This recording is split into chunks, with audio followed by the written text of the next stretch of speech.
شرعی گواہی مکمل ہو جائے تو بھی روزے کی نیت کر لیں گے. صبح سے تو صبح صادق سے تو کھائے نہیں ہیں, اب روزے کی نیت کر لیں, الحمدللہ رمضان شریف کا روزہ ہو جائے گا. یہ طریقہ ہے. اسی طریقے پر چلتے ہوئے لوگوں نے صبح سورج بلند ہونے تک نہیں کھایا, نہیں کھانے کا ارادہ کر لیا. شاید ہو سکتا کہیں سے گواہی آ جائے گی. تو کچھ عورتیں جا کر حضور غوث اعظم دستگیر رضی اللہ تعالی عنہ کی والدہ ماجدہ تھے, عرض کرتی ہے یا اللہ کی ولیہ, آپ کا کیا خیال ہے, رمضان ہے یا نہیں ہے؟ اب کیونکہ اللہ کی ولیہ ہیں, اولیاء اللہ کو اللہ کشف عطا کرتا ہے, الہام عطا کرتا ہے, اللہ کی طرف سے باتیں دل میں ڈالی جاتی ہے, بس کھول کے دکھا دی جاتی ہے دل میں. تو کشف الہام وغیرہ اولیاء اللہ کو ہوتا ہے, مگر ہونا ضروری نہیں ہے. جو ہم کو عقائد کے علماء نے بتایا ہے وہ یہ ہے, ولی کو اللہ کی طرف سے الہام ہوتا ہے مگر ہونا ضروری نہیں ہے. اللہ جس ولی کو چاہے الہام کرے, جسے چاہے پردے میں رکھے, جسے چاہے کشف کرے, جسے چاہے کشف نہ کرے, کھولے نہیں چھپے ہوئے باتوں کو, پردے میں رکھے. ولی ہونے کے لیے نہ کشف ضروری ہے, نہ الہام ضروری ہے, نہ کوئی کرامت ضروری ہے. خلاف عقل باتیں یہ عقائد کے علماء نے فرمایا, کوئی ضروری نہیں, مگر اللہ جس ولی کو چاہتا ہے الہام سے نوازتا ہے, جس ولی کو چاہتا ہے کشف سے نوازتا ہے, جس ولی کو چاہتا ہے مختلف کرامتوں سے نوازتا ہے.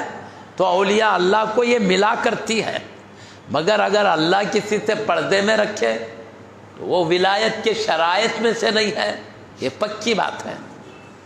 حضرت نے ولی کی تمام تفصیلات میں جاتے ہوئے وضاحت فرما چکے ہیں, اور جانا نہیں, عقیدے کی کتاب میں لکھا ہے ولی کے لیے شرط ہے کہ رب کے فرائض واجبات پر عمل کرے, اور منہیات جن چیزوں سے اللہ رسول نے روکا ہے اس سے بچے, اور جہاں تک ہو سکے نفس کی خواہش والی چیزوں پر کنٹرول کریں. اگرچہ کہ حلال ہے لیکن نفس کی خواہشات کو کنٹرول کرنے کے لیے اس سے بچتے رہے, اور اللہ کی ذات و صفات کی معرفت رکھتا ہو بقدر ضرورت, تو وہ ولی ہے. یہ عقیدے کی کتابوں میں لکھا ہے. تو ولی کے شرائط میں سے کیا بتا, اللہ کے فرائض اور شریعت کے جو واجبات ہیں اس کو بجا لائے, اور اللہ رسول نے جن باتوں سے منع کیا, حرام ناجائز چیزیں ہیں, اس سے بچتا رہے, اور جہاں تک ہو سکے نفس کی خواہش پر کنٹرول کرے, خواہشات نفس کی چیزوں سے اپنے آپ کو بچائے, اور اللہ کی ذات و صفات کی معرفت اس سے حاصل ہو بقدر ضرورت, وہ اللہ کا ولی ہے. اور قرآن نے ولی کی تعریف کی, الذین آمنوا وکانوا یتقون, ولی وہ ہے جو ایمان لا کر تقوی کی زندگی گزارے. تقوی میں بھی مراد یہی ہے کہ اللہ تعالیٰ کی اطاعت کی نافرمانی سے بچ, اللہ جس چیز کا حکم دیا ہے اس کی نافرمانی سے بچے, جس چیز سے روکا ہے اس میں بڑھ جانے سے بچ جائے, تو تقوی اس کو کہتے ہیں. اللہ نے ولی کے لیے 2 شرائط بیان کیا, الذین آمنوا وکانوا یتقون, جو ایمان لا کر تقوی اختیار کرے. ایمان سے یا عقیدے کا صحیح ہونا مراد, عقیدہ صحیح ہو, اور تقوی سے مراد عمل صحیح ہو. مختصر لفظوں میں جس کا عقیدہ صحیح ہو اور عمل صحیح ہو وہ اللہ کا ولی ہے. یہ اللہ تعالیٰ نے قرآن میں بیان فرمایا ہے. پھر شروع آخر سب عظمت ولی کے بیان کیے گئے ہیں. تو اس میں نہ کرامتوں کی شرائط ہے, نہ الہام کی, نہ کشف کی, مگر اللہ اپنے شان کریمی سے جن اولیاء کو چاہتا ہے نواز دیتا ہے. اور اللہ رسول نے جن باتوں سے منع کیا, حرام ناجائز چیزیں ہیں, اس سے بچتے رہے, اور جہاں تک ہو سکے نفس کی خواہش پر کنٹرول کرے, خواہشات نفس کی چیزوں سے اپنے آپ کو بچائے, اور اللہ کی ذات و صفات کی معرفت اس سے حاصل ہو بقدر ضرورت, وہ اللہ کا ولی ہے. اور قرآن نے یہ سمجھے. بہرحال ضروری نہیں، لیکن اللہ کثرت سے اولیاء کرام کو نوازا ہے، الہام سے بھی نوازا ہے، کشف سے بھی. میں اس لیے صراحت کر دے رہا ہوں، کوئی اللہ کے ولی گزرے ایسے بھی جن کو زندگی بھر کشف و کرامت نہیں ہو، وہ کہہ کے ولی ایسا نہیں بولا جا سکتا. دیکھیے زہد تقویٰ، جیسا کہ حضرت نے فرمایا ایمان تقویٰ سلامت ہے، اللہ کا دوست ہے. وہ دوستوں کی بھی قسمیں ہیں، درجات ہے. جو جتنا اللہ سے ڈرے گا، جتنا عشق میں نبی کی محبت میں آگے بڑھے گا، جتنا فرائض سے ہٹ کر نوافل کی کثرت کرے گا، جتنا خواہش نفس پر زیادہ کنٹرول، مرتبے بڑھتے چلے جاتے. اسی لیے الیواقیت والجواہر نامی کتاب میں لکھا ہے اولیاء اللہ کی 2,48,000 قسمیں ہیں. یعنی ہر ایک مرتبے میں نہ رہتے، ہر ایک اپنے اللہ کے قرب کے اعتبار سے مختلف قسموں. اور ابھی حضرت نے بڑی اچھی بات بتائی، اعلیٰ قسم کی غذا کھا رہا مگر حلال ہے تو نہیں بولتے ولی نہیں ہے. ولی چاہے اعلیٰ سے اعلیٰ، لذیذ سے لذیذ غذا کھا سکتے، ولایت میں فرق نہیں آتا. اعلیٰ سے اعلیٰ لباس پہن سکتے. غوث پاک کا لباس تو وہ لباس تھا، ایک سیٹھ صاحب نے آپ کے لباس پہ اعتراض کر دیا تو یہ شیخ آ کے پیر میں دھس گئی تھی. حالانکہ ولی نہیں، ولیوں کے سالار ہے مگر اعلیٰ درجے کا لباس پہن. سیٹھ صاحب کہنے لگے کہ وقت کے خلیفہ کو بھی پیچھے کر دیا ہے. کون؟ عبد القادر جیلانی غوث اعظم رضی اللہ عنہ. تو مطلب اعلیٰ ختم کا لباس آپ پہنتے تھے. اولیاء اللہ بعد ہے اعلیٰ ختم کا لباس پہنتے تھے. اعلیٰ ختم کا مکان رہنا، اعلیٰ ختم کی سواریاں رہنا، یہ ولایت کے خلاف نہیں ہے. ولایت کا تعلق قلب سے ہے. مطلب اعلیٰ کار میں ہوگا مگر قلب اللہ کی طرف ہو، اعلیٰ محل میں ہو مگر قلب اللہ کے جلووں میں گم ہو. جیسا کہ ابھی حضرت نے ایک مثال دے دی، کھا رہے ہیں مگر لذت پہ نظر نہیں ہے بلکہ رب کی اطاعت کی قوت پہ نظر ہے. پتہ ہی نہیں چل رہا میں کیا کھا رہا ہوں، کیا لذت ہے اس میں. سبحان اللہ سبحان اللہ. ابھی آپ نے دیکھا سنت مصطفیٰ پہ نظر اتنی گم ہو گئی، پتہ ہی نہیں کہ میں کیا کر رہا ہوں، کیا لذت ہو رہا، بالکل خبر نہیں ہے. اس طرح اولیاء کرام اعلیٰ قسم کی چیزیں استعمال بھی کرتے ہیں تو ان کا قلب اللہ کے جلووں میں ہوتا ہے. البتہ صوفیاء کرام اولیاء اللہ اپنے آپ کو، جو صوفیاء جو اولیاء اپنے آپ کو اعلیٰ قسم کی غذا سے بچاتے ہیں، اعلیٰ قسم کے لباس سے بچاتے ہیں، ان کی بات کرتا ہوں. جو اپنے آپ کو بچاتے ہیں پرہیز کی وجہ سے، کھائے تو کہیں بیمار پڑ جائیں گے بلکہ نہیں کھائے وہ تو الگ بات ہے، وہ اولیاء کا مسئلہ نہیں، وہ عام آدمی بھی کرتا نہیں. ہم کرتے ہیں پرہیز سے، کئی چیزوں سے بچتے ہیں. یہ بچنے کا مقصد نہیں، زہد ہے، تقویٰ ہے.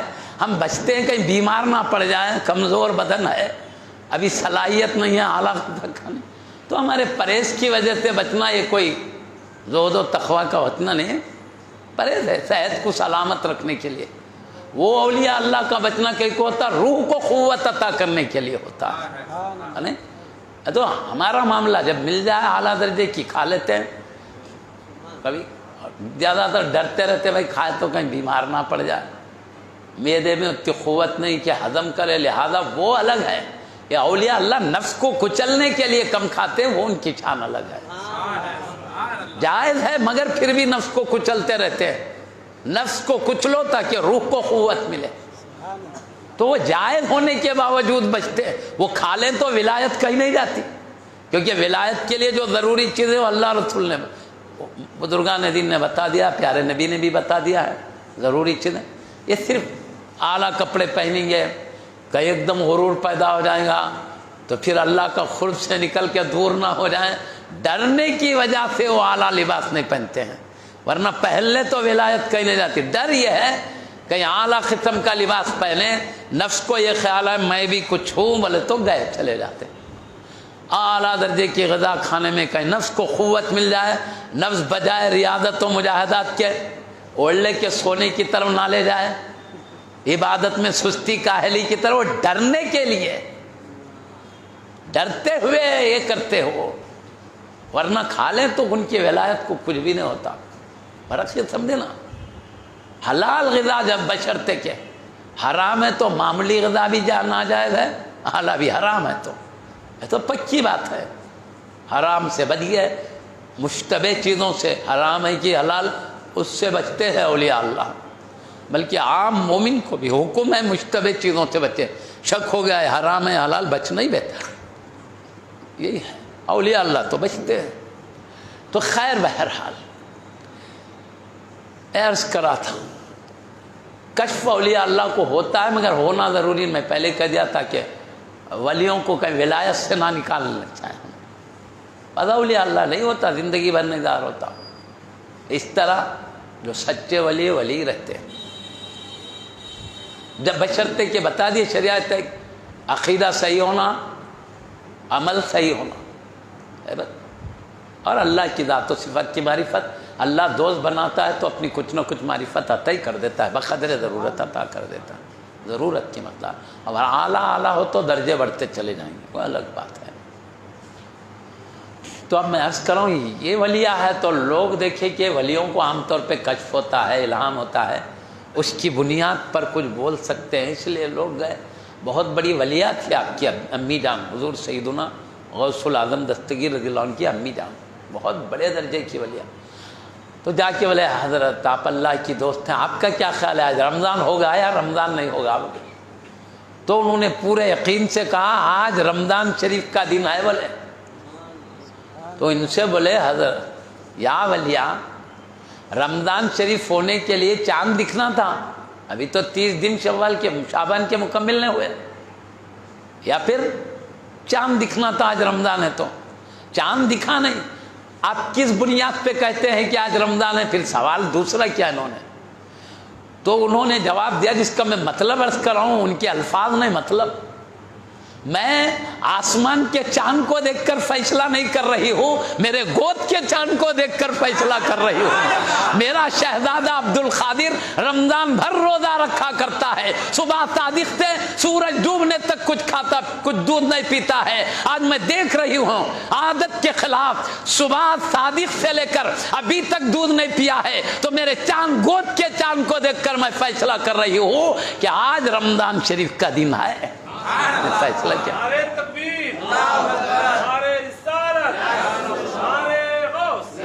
آپ نے فیصلہ سنا، عورتوں میں سے ہو کے ان کے شوہروں سے ہو کر بات لوگوں میں آ گئی، لوگوں میں آ گیا۔ غوث پاک رضی اللہ عنہ کی والدہ فرماتی ہے چاند نکل گیا ہے اس لیے کہ ان کا شہزادہ، ان کے گود میں چمکنے والا چاند رمضان شریف میں روزہ رکھا کرتا ہے، گزرا ہوا سال بھر رمضان شریف پورا روزے سے، ابھی بھی روزے سے ہے۔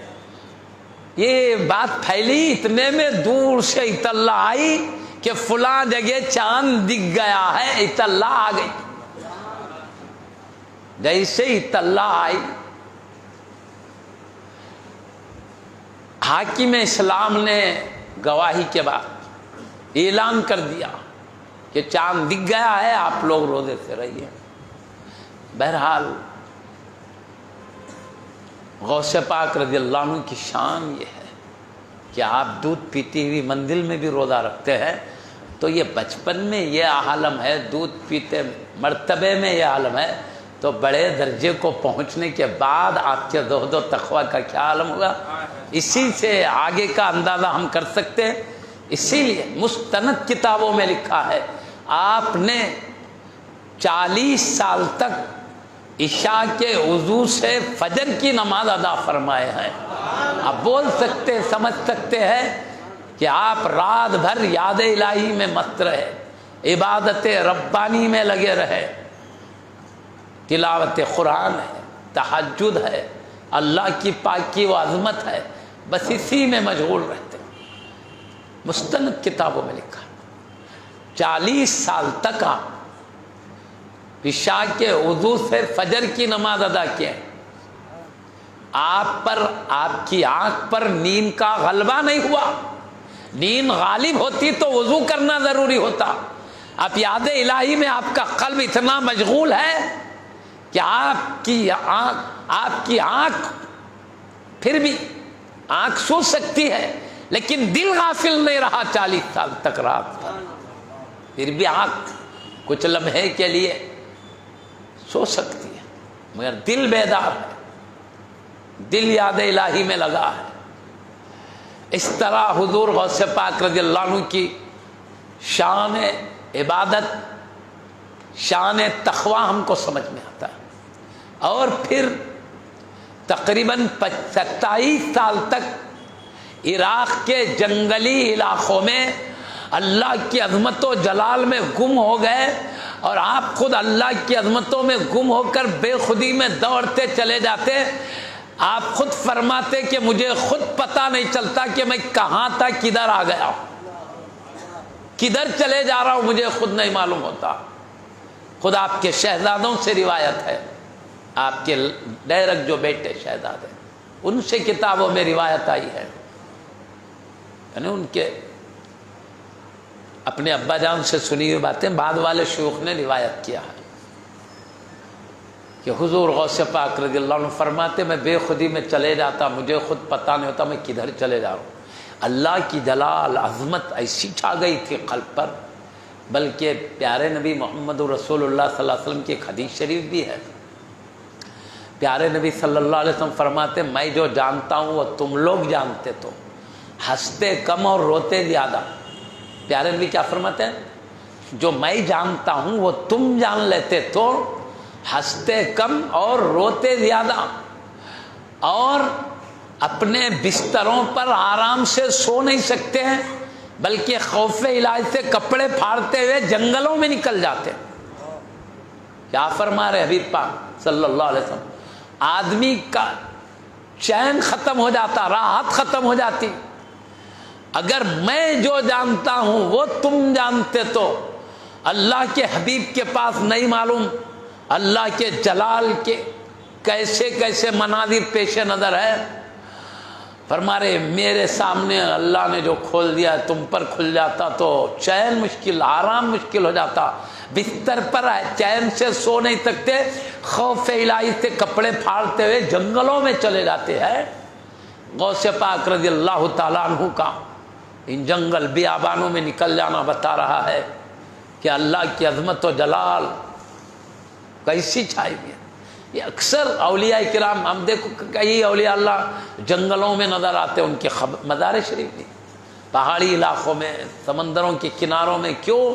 اسی اللہ کی خوف میں نکل گئے, ادھی یاد الہی میں رہے, وہیں پر انتقال کر گئے, وہیں پر مزار شریف ہو گئے. یہ حال ہے. حضور حضرت سیدنا خواجہ غریب نواز رضی اللہ تعالیٰ عنہ اولیاء ہند کے سلطان و امام ہیں.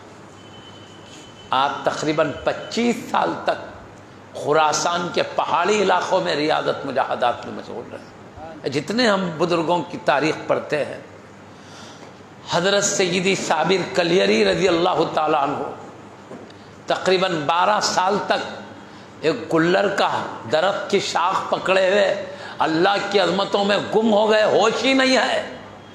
حتیٰ کہ آپ کے کثرت سے ایک جگہ کھڑے رہنے کی وجہ سے دیمک آپ کے بدن کو لگ گئی, آپ کو خبر نہیں. اسی بے خودی کے عالم میں, مگر اللہ اپنے دوستوں کی کیا حفاظت فرماتا ہے, اپنے مقربین کی. اس بے خودی کے عالم میں بھی نماز کا وقت آتا تو آپ ہوش میں آتے, نماز پڑھنے کے بعد پھر وہی بے خودی چھا جایا کرتی تھی. لکھا ہوا ہے. اس طرح اللہ کے دوست اللہ کی عظمت و جلال میں ایک آدھ دن 2 دن نہیں, سالوں بے خودی کے عالم میں گزارتے ہیں. اور خاص بات میں عرض کروں, غریب نواز رضی اللہ عنہ یہ غوث پاک کے بھانجے ہوتے ہیں, اور سیدی صابر کلیری رضی اللہ آپ کے پوترے ہوتے ہیں. غوث پاک کی شان بھی وہی ہے, ان کے خاندان کی شان بھی وہی نظر آتی ہے. اور اس طرح اللہ نے مقرب بندوں کو اعلیٰ اعلیٰ مقامات سے نوازا ہے. اللہ کے کروڑہا بندے ہیں, قرب کے مختلف مقامات پر رہا کرتے ہیں. نیچے والے ولیوں کو اوپر والے ولیوں کا مقام کیا ہے, مرتبہ, وہ پوشیدہ ہے.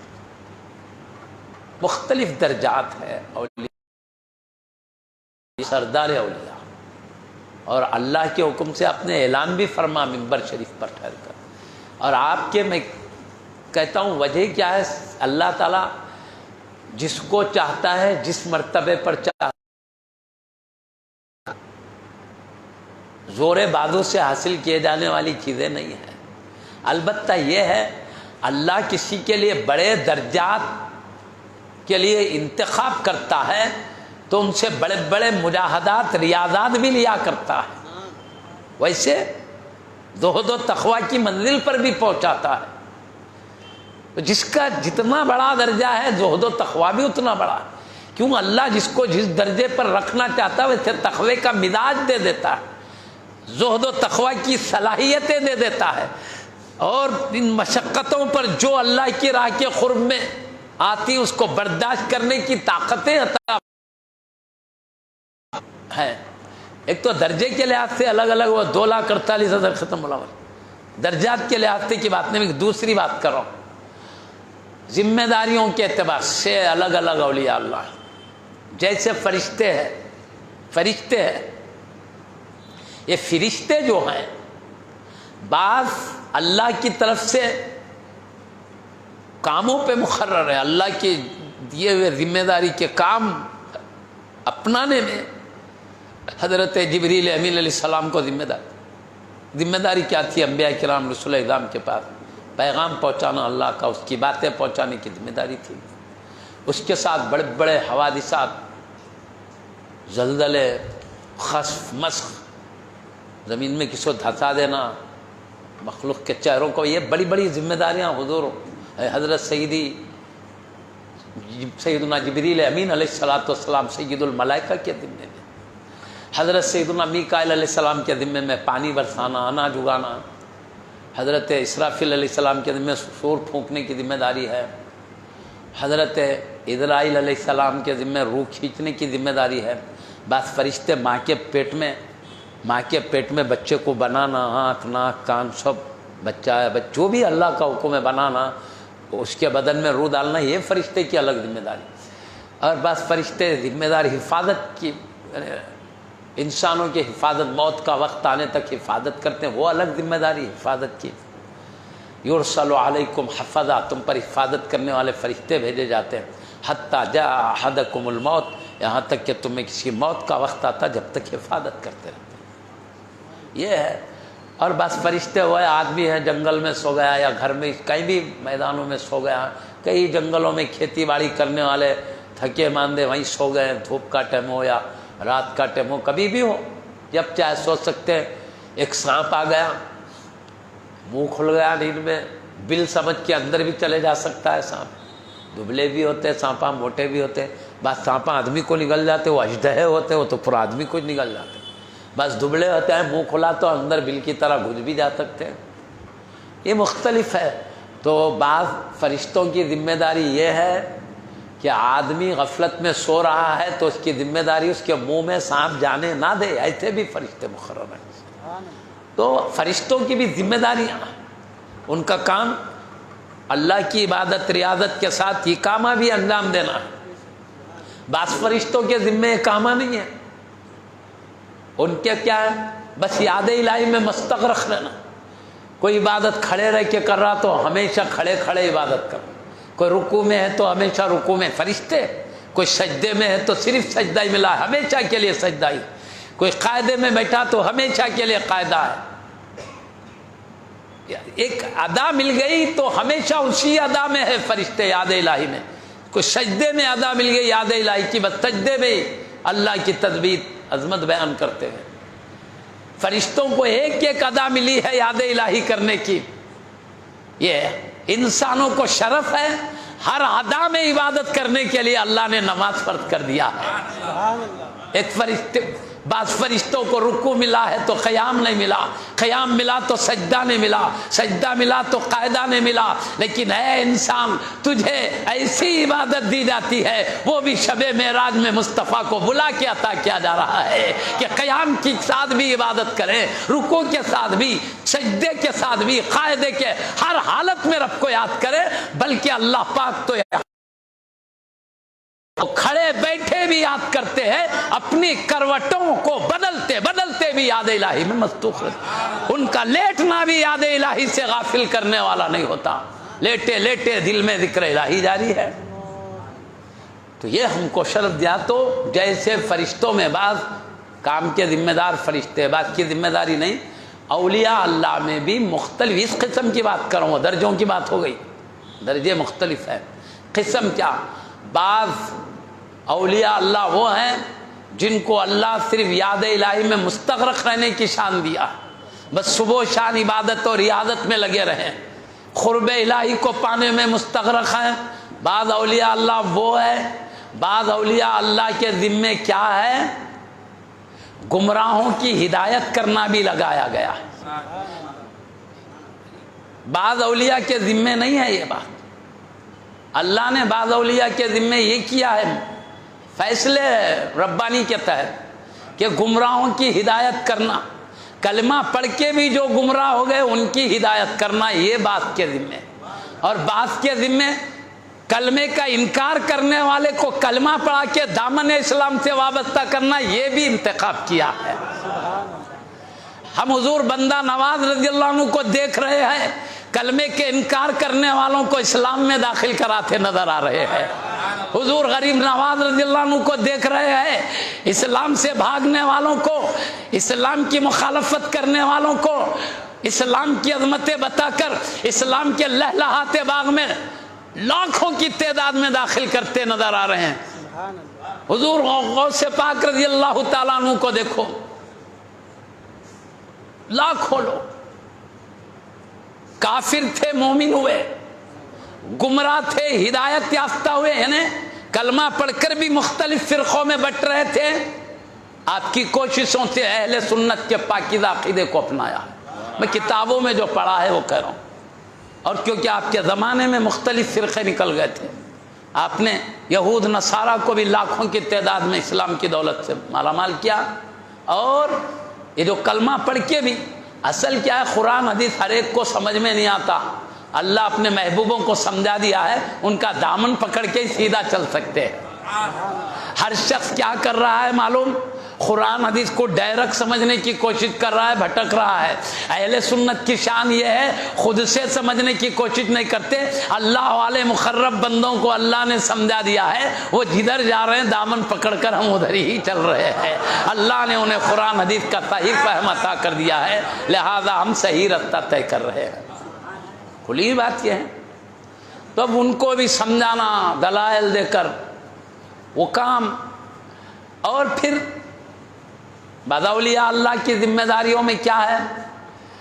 مومن بندہ ہے لیکن گناہ گار ہے، خطا کار ہے، لیکن بھاگا ہوا دوڑا ہوا اللہ سے خوف کھایا ہوا آیا، حضرت میں آپ کے ہاتھ پہ وعدہ کرتا ہوں شریعت کا حکم کیا ہے بتائیے، چلنے تیار ہوں، آپ قرب الہی تک لے کے چلیے میں چلنے تیار ہوں۔ تو ولی بعض وہ ہے جو رہنمائی کرتے، ان کو مرشد اس لیے کہا جاتا ہے، سیدھا راستہ بتانے والے۔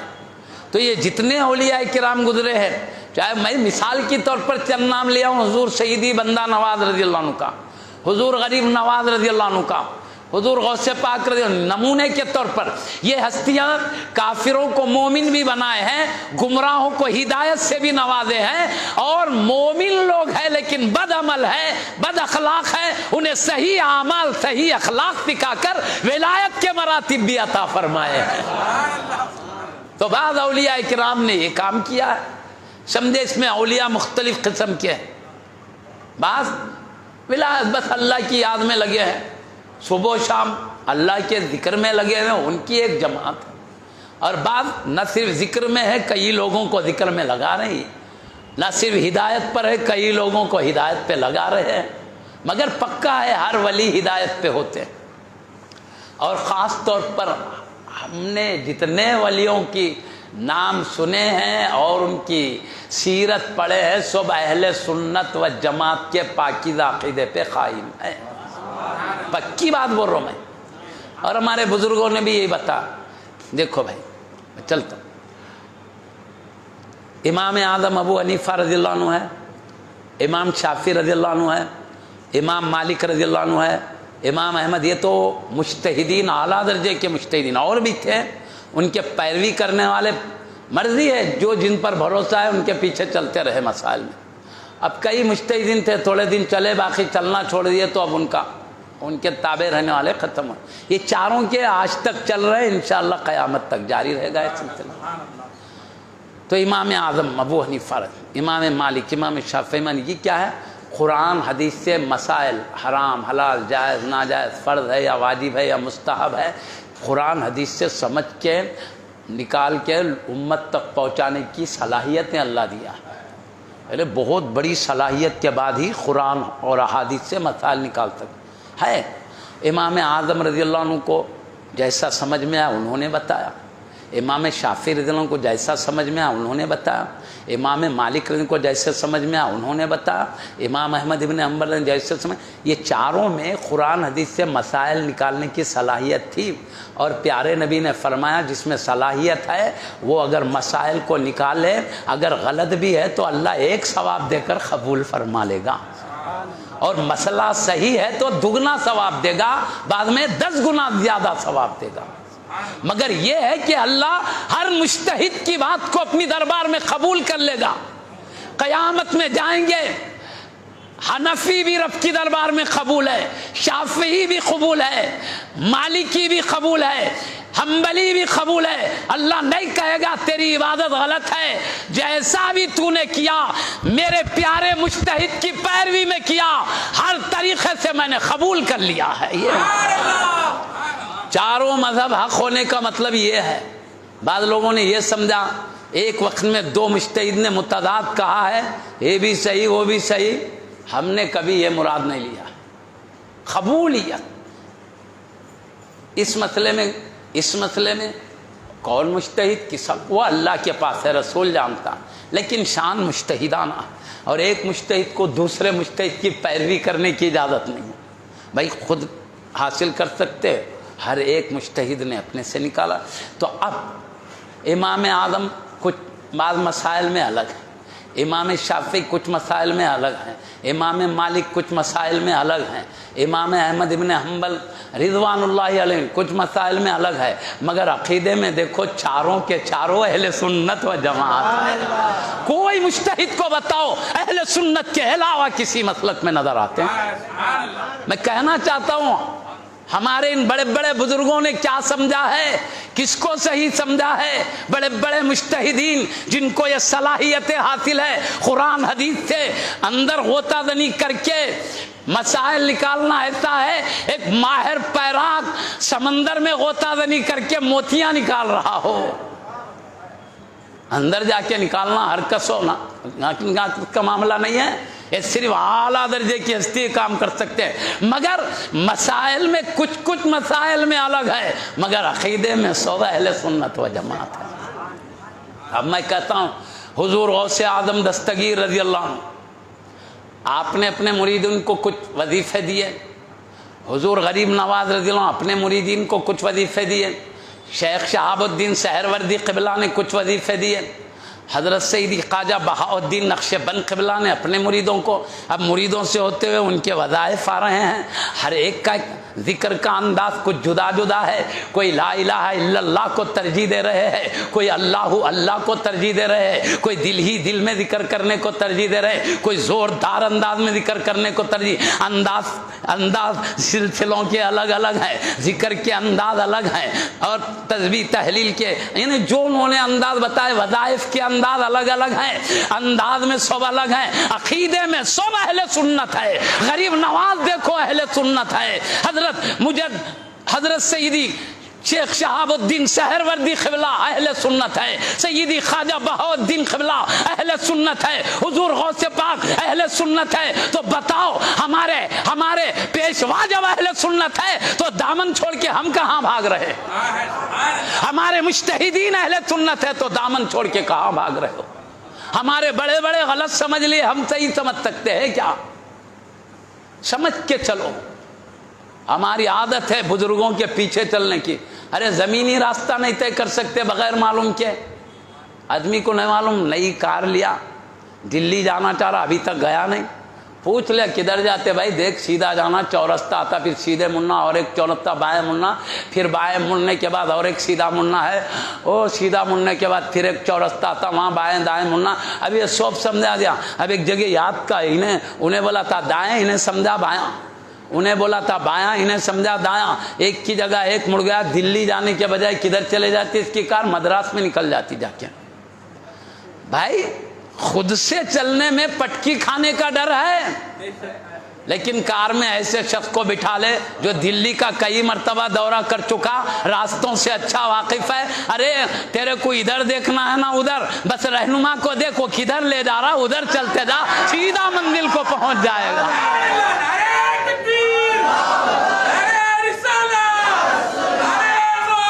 اہل سنت سمجھ کے نہیں چل رہے ہیں، سمجھنے والوں کا دامن پکڑ کے چل رہے ہیں۔ ہم نے کبھی قرآن میں نہیں دیکھا یہ فرض ہے کہ واجب، حرام ہے کہ ناجائز۔ ہم نے دیکھا کہ ہمارے ائمہ مجتہدین نے کیا کہا ہے۔ ہم نے ذکر میں نہیں دیکھا اپنے کو کیا کرنا ہے، ہم نے دیکھا ہمارے پیشواؤں سے کیا چلا آ رہا ہے۔ اسی عقیدے کا معاملہ ہمارا یہ ہے، اس لیے ہم پٹکیاں نہیں کھا رہے ہیں۔ ابھی اپن خود لائق ہے، بلکہ گئے اس میں ایک بولا جا رہا، اپن ایک سمجھ رہے۔ ارے اسی لیے 16 سال جامعہ میں علماء 16 سال پڑھتے ہیں، ابھی بوندا باندی بھی نہیں ملی بولتے علم کی، اور یہ کتاب دیکھتے اس کو سمندر بھر مل گیا ہے، یوں دیکھتے ہی شوبہ حاصل ہوگا۔ سمجھنے کی بات ہے بھائی، بڑے بڑے اولیاء، بڑے بڑے منازل، خود مجتہدین کو دیکھو اتنے بڑے درجے پر ہے، اتنے اختلافات مسائل میں، اتنا علم رکھ کر اپنا کچھ بھی نہیں، اپن صحیح چلے جاتے کیا جی؟ سمجھو، انداز سمجھ کے چلو، کم سے کم علم کی گہرائی میں نہیں گئے تو نہیں گئے۔ اب علمی باتیں بھائی ہر جگہ جمتے نہیں، علمی باتیں بولے تو اوپر سے جاتے، میں سب بتانے کا نہیں ہے، ہر جگہ کی بات الگ ہوتی، مگر یاد رکھنا ہمارے بڑے بڑے بزرگان دین سب اہل سنت و جماعت تھے۔ کوئی ایک ولی میں نے پورا جھان مار کے خصوصاً عقیدے کو دیکھا، پورے اہل سنت ہے۔ لوگ کیا کرے، بزرگوں کی کتابوں میں ڈنڈی مار کے اپنے عقیدے ملائے، ٹھان لی ضرور ہوئی ہے، مگر وہ بزرگ اہل سنت تھے پورے، پکی بات بول رہا ہوں میں۔ کئی کتابیں دھان لی ہوئے، سو تحریف، وہ بڑے بزرگ کتاب انہوں وہ ایک لکھے، انہیں بعد والا عربی ہے تو غلط اردو کر دیا، فارسی ہے تو غلط ترجمہ کر دیا، یعنی تو اپنے عقیدے کے خلاف دکھا، اپنا عقیدہ ملانے ان کو سب مانتے، لہذا اس میں گھساؤ، ان کے نام پر اپنا عقیدہ چلاؤ۔ ایسے تحریفات بھی ہوئے جی، کتابیں بدلی ہے۔ میں بولوں آپ کو، قرآن اور تورات زبور انجیل نبیوں پہ اتری ہوئی کتاب قوم نے بدل دیا، اللہ کی کتاب بدلنے والے انسان بھی ہے تو ولی اللہ کی بدلنے میں کتنی دیر لگتی جی؟ اپنے عقیدے کو پھیلانے ولیوں کو، ایسے کئی چیزیں میرے آنکھوں کے سامنے ہے، میں بتاؤں گا نہیں کیسے بدلے، کیسے کیا کیا کرے، ترجمے کیسے پٹکیاں کھائے، وہاں ایک ہے انہوں ایک ترجمہ کر رہے ہیں۔ اب کئی جنے میں کیا بولوں، نام نہیں لیے تو حکایت کے طور پہ تو سمجھانے کے لیے، میرے تو مزاج ہے پہلے نام نہیں لینا، اور جہاں تک کہ میں چاہتا ہوں کہ صرف اعتراض اور جواب ہو، ذاتی حملے نہ ہو، میرا مزاج بول رہا ہوں میں۔ اس سے کیا ہوتا معلوم، سمجھانے میں سہولت ہوتی، سننے والا غور سے سن کے حق ہے تو مان بھی لیتا۔ اچھا کئی جگہ ہوا تو میں اپنا مزاج یہ رکھتا ہوں، میں ہمیشہ اعتراض کا جواب دیا، کسی کو گالی گلوچ نہیں کرا۔ اب لوگ ہم کو گالی دے رہے، ارے دیو بھائی تم کو، ہم صرف سمجھا نہیں، یہ بزرگوں کا ارشاد ہے، یہ قرآن ہے، یہ حدیث، ہم بول رہے یہ قرآن ہے، یہ حدیث ہے، یہ بزرگوں کا، اور تم گالی دے رہے ہیں۔ تمہارے سینے میں جو ہے وہ نہیں کر رہا، ہمارے سینے میں ہے جو وہ نہیں کر رہا، اپنے سینے کی بات ہے۔ ارے بھائی ذاتی حملے کرنے سے کیا ہوتا، آپ دلیل دو، قرآن حدیث سے بات کرو، گالی دے دینے میں کیا مل رہا ہے آپ کو؟ گالی ذات کو ہوئی، مسئلہ کہاں ثابت ہو، ہم کو گالی دے تو مسئلہ ثابت ہو جاتا، یا ہم تم کو گالی دے تو مسئلہ تو قرآن حدیث سے ثابت ہوتا ہے، گالی سے نہیں ثابت ہوتا۔ یہ طریقہ عام آدمی بھی جی، عام آدمی گالی گلوچ کو بد اخلاقی بولتا، اور پڑھا لکھا خود بول لے تو یہ بات کیا، ہم یہاں پڑھا لکھا ہو کہ بھی بازاری باتیں کر رہا نہیں بولتے کوئی بھی، یہ کیا طریقہ ہے؟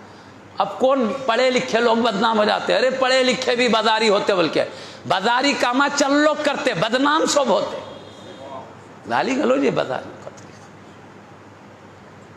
دے رہا ہوں، اس کو بھی نہیں معلوم گالی دینے والا کون سے مسلک سے تعلق رکھتا. ان دیکھتا مسلمان ہے باہر والا، تو یہ ہے دیکھو مسلمانوں کو، اپنے مسلمانوں کو گالیاں دے رہے ہیں. ایسا ہوتا نہیں ہوتا جی. اب اسی لیے عیسائی کیا بولا معلوم؟ ایسے چل لوگوں کو دیکھ کے جو گالی گلوچ کو ہی اپنا مسلک بنائے ہوئے ہیں. کیا بولا معلوم ایسوں کو دیکھ کر؟ اسلام سب سے اچھا مذہب، ایک عیسائی کا ہے ایک قول، اسلام سب سے اچھا مذہب ہے مگر مسلمان سب سے خراب لوگ ہیں. بول رہا ان کی خرابیوں کو دیکھ کے بول رہا یہ، اور قانون قاعدے کو دیکھ کے بول رہا بڑا اچھا. سمجھے؟ لوگوں کے، مسلمانوں کے کرتوتوں کو دیکھ کے اپن خود ذریعہ بن رہے ہیں اسلام کو بدنام کرنے. انہیں گالی دے رہا، انہیں گالی دے رہا. سب سے پہلے تو اندر سے اپن گالیاں دے رہے، اولیاء کو ہم گالیاں دے رہے، اللہ کے مقربین کو ہم گالیاں. ہمارا دین بچانے کے لیے جنہوں نے پوری زندگی گزاری ان کو ہم گالیاں دے رہے ہیں. اب انہیں بازو باہر والا گالی دے رہا، بولے تو تم ہی دے دے کے اس کو مضبوط بنا دیا. ارے اندر ہی چل رہا تو اب باہر ہے تو کیا ہوتا؟ ہمت دلائے نہیں دلائے؟ اندر سے چری سب گالی گلوچ. خیر اس کو بند کرو. ہم کئی بار کہتے ہیں گالی گلوچ نہیں، علمی بات کرو. ہم نے ابھی تک کوئی بات بھی پکی لمبی چوڑی نہیں بتائی، 2-4 باتیں بول کے گزرے ہیں کبھی بھی کسی معاملے میں. مطلب ہمارا بھائی، ہمارے بھولے بھالے اہل سنت کے حضرات کو معلوم، ہم پہ اتنا بھروسہ کرتے ہیں، ہم جو بولے صحیح مان لیتے ہیں، اس لیے ہم کو زیادہ بولنا نہیں پڑتا. ہم بچپن سے آتے ہیں، ہم جانتے ہیں سب چاہنے والوں کو بھروسہ ہے ہم پر، اور ہم بھی بھروسے کا ناجائز فائدہ نہیں اٹھاتے. پکی بات ہے تو لے کے چلتے، غلط ہے تو بچتے رہتے ہم خود. اور لغزش ہو سکتی ہے بھائی ہم سے بھی، مگر ہر معاملے میں نہیں. بس حوالے دینے میں دلال ذہن میں وہ پڑے تھے یہ پڑے تھے، کبھی ذہن سے نکل جاتا غلطی سے کوئی آدمی، لیکن غلطی معلوم ہے ہم اپنے الفاظ واپس لے لیں گے.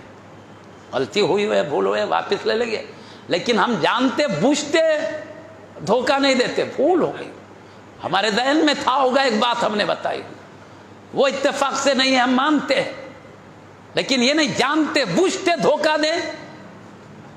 اللہ تعالی ہم کو اس بلا سے بچا. ہم نے یہ کوشش کبھی کی نہیں ہے، نہ ہمارے مزاج و عادت میں.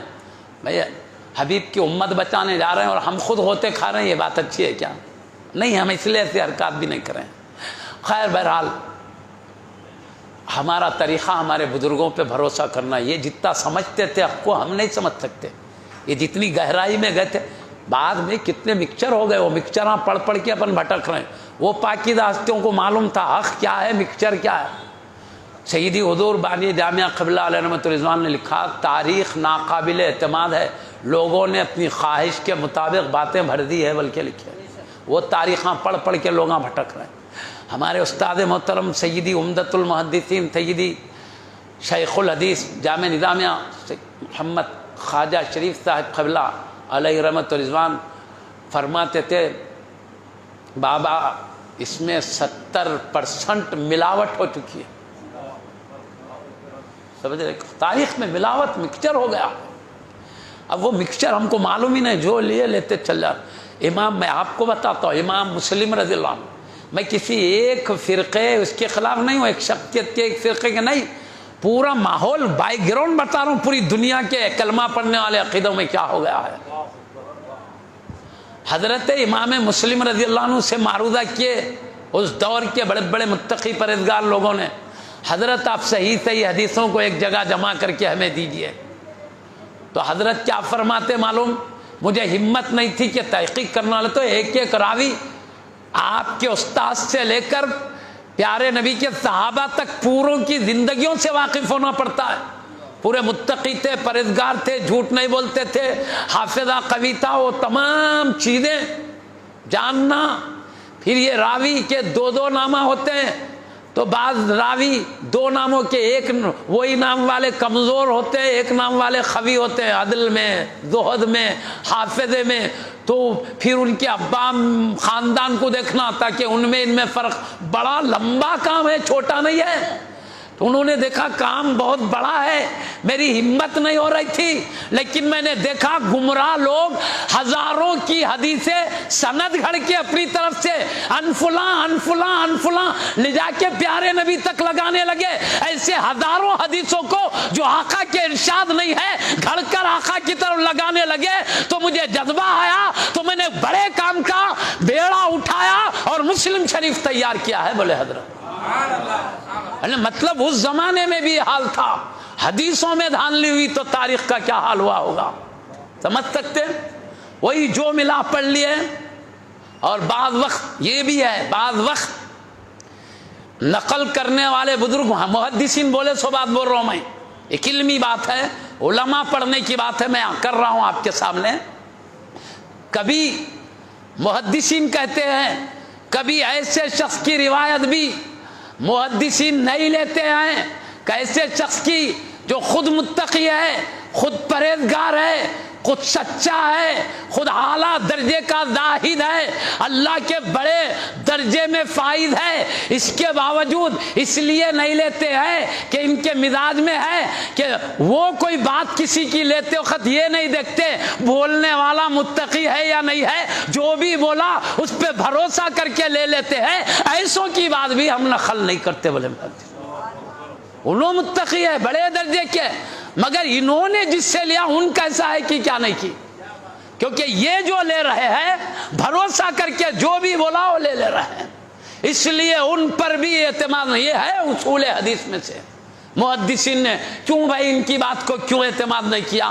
ایک بڑے بزرگ نے کہا، متقی پرہیزگار نے کہا، جلیل القدر عالم نے کہا، حافظہ قوی انہوں نے کہا، تو کہا یہ تو سچے ہیں، یہ تو بڑے ہیں، یہ مطلب کیا ہے، ان کی نالین کے گرد و غبار مل جائے اپنی آنکھوں کا سرما بنا لیں گے، لیکن بات یہ ہے یہ جن سے روایت کرتے ہیں وہ یہ نہیں دیکھتے کہ ان کو بولنے والا کیسا ہے، جھوٹا بھی آیا تو لے لیتے ہیں، اور حکم عادل نہیں ہے اس کی بھی لے لیتے ہیں، عادل کی بھی لے لیتے ہیں، تو انہوں نے جس کا لیا اس پر ڈاؤٹ کرتے ہوئے ان کی بات کو نہیں لیتے۔ یہ بتا سمجھ رہے ہیں؟ ایسا بھی احتیاط کر، اور پورا دیکھنا پڑتا کہ کون سے بزرگ چھان بین کے لیتے ہیں، کون سے بزرگ بغیر چھان بین کے لیتے ہیں، وہ سب دیکھ کر پھر حدیث نقل کرنا پڑتا۔ معمولی کام ہے جی، ایسے دھان لیا ہوئے چپی، اتنے فرقے چپی نہیں بن گئے، سب کے پاس قرآن ہے، سب کے پاس حدیث ہے۔ مطلب سمجھنے میں کبھی دھوکا ہوا ہے، حقیقت بھی ہے مجاز بھی ہے۔ کبھی پیارے نبی بولتے ہیں جو بولے لفظ وہی معنی مراد ہوتا، کبھی بولتے ایک لفظ مطلب وہ مراد نہیں رہتا، دوسرے معنی ہوتے، ایسا کئی، اس کو مجاز کہتے ہیں۔ میں عام مثال دیتا ہوں، نہر بہ رہی ہے بولتے ہیں، نہر کس کو بولتے جی؟ کھودتے نہیں، پانی بہنے کیا ہوتے اس کو نہر بولتے ہیں۔ نہر کہیں تو بہتی کیا جہاں ہے وہیں نہیں رہتی نہر، نہر نہیں بہتی، ہم بولتے ہیں نہر بہ رہی، حالانکہ نہر نہیں بہتی، نہر میں پانی بہتا ہے، ہم بول رہے نہر بہ رہی، مراد لے رہے پانی بہ رہا ہے نہر میں، بول رہے ایک مراد ایک میں۔ میں کئی بار بولا ماں کے قدموں کے نیچے جنت ہے، یہی نبی بولے کیا جہاں ماں کھڑی وہیں جنت نکلتی؟ بلکہ ایسا ہوتا تو ماں کو کھڑا کر لینا اچھی جگہ، ہٹم ماں میں دیکھ لیا تو کہاں کھڑی، کھود لے کے اندر جاؤ، نکلتی جی جنت۔ بول رہے ہیں ماں کے قدموں کے، اور مراد لے رہے ہیں ماں کی عزت کرو، ادب کرو، خدمت کرو، راضی کرو، ان کو دل مت دکھاؤ، جنت کے مستحق ہو جاؤ گے۔ کلمہ ایک بولا گیا، مراد ایک لیا گیا۔ کبھی کیا ہے ایک لفظ لینے میں وہ لفظ مجازی نہیں لے تو حقیقی لے تو لمبا بولنا پڑتا، ہو لمبا بولنے سے بچنے کے لیے ایک لفظ بولو، کئی باتیں اس میں آ جاتے ہیں۔ ماں کے قدموں کے نیچے جنت ایک ہی کلمہ ہے، اگر اس کو کھول دیتے آقا تو حقیقی معنی میں لیتے، مجاز نہیں لیتے۔ تو ماں کا ادب کرو، ماں کی خدمت کرو، ماں کا دل مت دکھاؤ، ماں جو بھی سفر میں جا کر آئے ہیں وہ، اور ان کو ضرورت مند ہے تو ان کی ضرورت پورو لمبا لے کے جانا پڑتا۔ آقا کے کلام میں کیا ہے، ایک قسم کا بلاغت تھی، بلاغت کا مطلب کم الفاظ معنی دیا تھا، ایسی عربی کی خوبی ہے جی۔ فصل القریہ، گاؤں سے پوچھو، قرآن میں فصالو ہے، فصل القریہ، گاؤں سے پوچھو ہے قرآن میں، کما قال اللہ سبحانہ وتعالی، گاؤں سے پوچھو، گاؤں سے، گاؤں دیواروں سے پوچھتا کوئی بھی۔ اب مفسرین بولے اللہ نے گاؤں سے پوچھو بولا مطلب گاؤں والوں سے پوچھو، یہاں اہل پوچھیدہ ہے، فصلو اہل القریتی، اہل کا ذکر نہیں ہے یہاں، خالی گاؤں سے پوچھو ہے۔ اور تفسیر والے کہتے ہیں یہاں مراد اللہ کی گاؤں والوں سے پوچھو. کیوں نہیں بولا اللہ؟ ارے کوئی بھی سمجھتا دیواروں سے تو کوئی نہیں پوچھتا, دیواروں میں رہنے والوں سے پوچھتا. جب گاؤں بولے تو گاؤں والے خود سمجھ میں آ رہے ہیں تو بولنے کی ضرورت نہیں. تو کبھی کلام نہیں بولے سو بولے گاؤں والوں سے پوچھے بول کے بیٹھ دے تو چمتا کیا جی؟ نہیں ہوتا ایسا. تو اس میں ہوتا کیا معلوم, حقیقت دیکھنا پڑتا. مجید مجاز سری کنایا پھر ناسخ منسوخ, کب تک حکم تھا کب بدلا, وہ منسوخ حکم کو لے کے اب بیٹھے تو چلتا. ایک بزرگ کافر کے زمانے میں غلط تھے, ایمان لانے کے بعد کفر کی باتیں بولے تو چلتا. پہلے باندھنا پڑتا وہ کفر کے وقت کا واقعہ ہے ایمان کا, یہ بھی دیکھنا. کفر کے واقعات لا کے اب ایمان لانے کے بعد بھی سنا ہے تو صحیح ہوتا کیا جی؟ کفر میں ایک کام کرے تو یہ بڑے برے ہیں اس لیے کہ انہوں نے یہ کام کیا یہ کام کیا یہ کام کیا. رہے وہ کام اس وقت کیا جب اسلام سے دشمنی تھی, مصطفیٰ سے دشمنی تھی تب کیا, جب مصطفیٰ کے غلام بنے تب کیا کیا وہ بھی تو دیکھو. اسلام لانے کے بعد سب پہلے کا معاف ہو جاتا ہے. اب گالی دینے کے لیے پہلے کی باتیں لائیں گے, وہ معاف ہو چکی ہے جو ایمان لانے کے بعد, وہ لائیں گے ایمان لانے کے بعد جو مصطفیٰ کے قدموں میں جان نثاری کی ہے. اب وہ بتاؤ تو ان کا مقام کیا ہے, تب سمجھ میں آئے گا.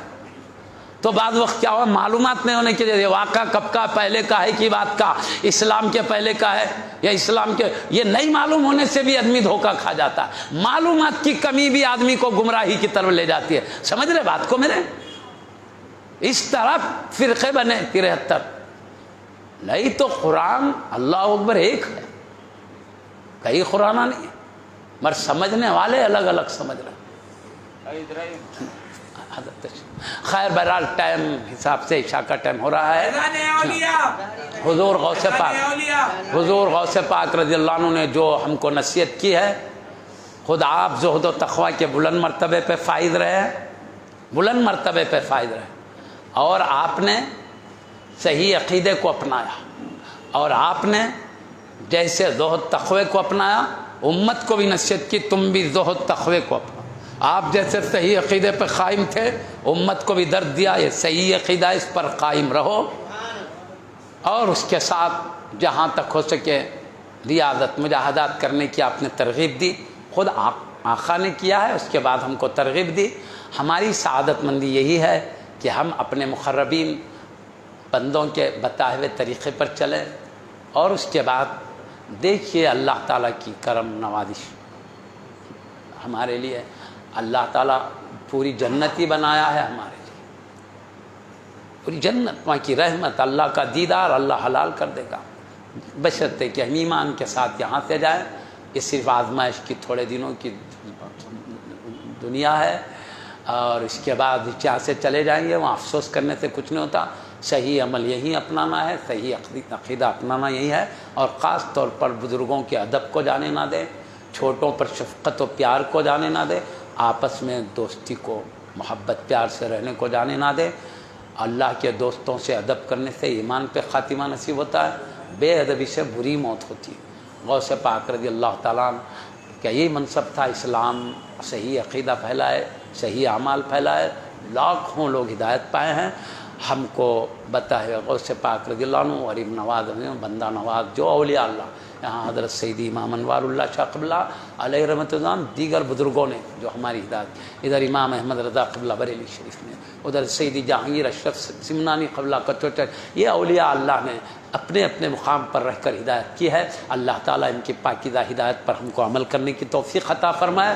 ان کے بتائے ہوئے راستوں پر چل کر اے اللہ جس میں تیری رضا ہے, تیرا قرب ہے, جس میں ہماری نجات ہے, اس راستے پر ثابت قدمی عطا فرما, اور ہمارے قلوب کو ایمان کے چراغ سے روشن رکھ, ہدایت کے چراغ سے روشن رکھ.